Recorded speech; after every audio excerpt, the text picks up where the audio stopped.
طباقا ما ترى في خلق الرحمن من تفاوت فارجع البصر هل ترى من فطور। যিনি সাত আসমান স্তরে স্তরে সৃষ্টি করেছেন, পরম করুণাময়ের সৃষ্টিতে তুমি কোনো অসামঞ্জস্য দেখতে পাবে না। তুমি আবার দৃষ্টি ফিরাও, কোনো ত্রুটি দেখতে পাও কি?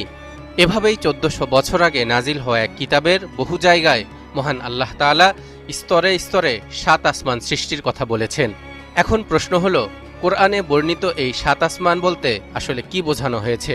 কি তাদের নাম ও কেমন তাদের গঠন? কোথায় কিভাবে আছে এসব আসমান? এর সীমা কতটুকু?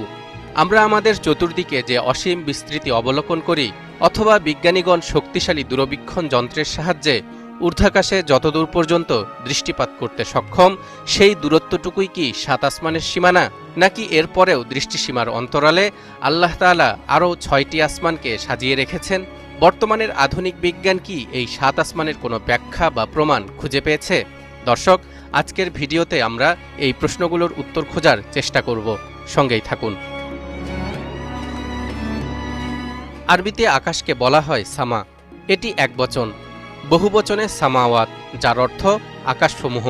কোরআনের যত স্থানে সাত আসমান বা সপ্ত স্তরের কথা বলা হয়েছে, সবখানেই এই সামাওয়াত শব্দটি ব্যবহৃত হয়েছে। এ থেকে বোঝা যায় আক্ষরিক অর্থে অনেকগুলো আকাশের কথাই বোঝানো হয়েছে।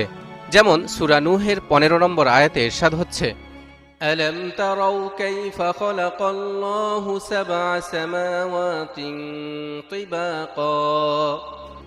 তোমরা কি লক্ষ্য করো না যে কিভাবে আল্লাহ স্তরে স্তরে সাত আসমান সৃষ্টি করেছেন? এ তো গেল আক্ষরিক অর্থের কথা।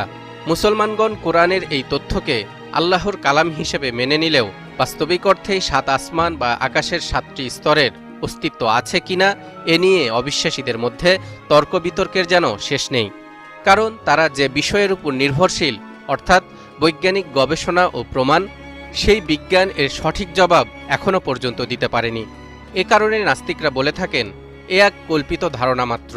আবার কেউ কেউ দাবি করেন এর মাধ্যমে পৃথিবীর বায়ুমণ্ডলের স্তরকেই বোঝানো হয়েছে।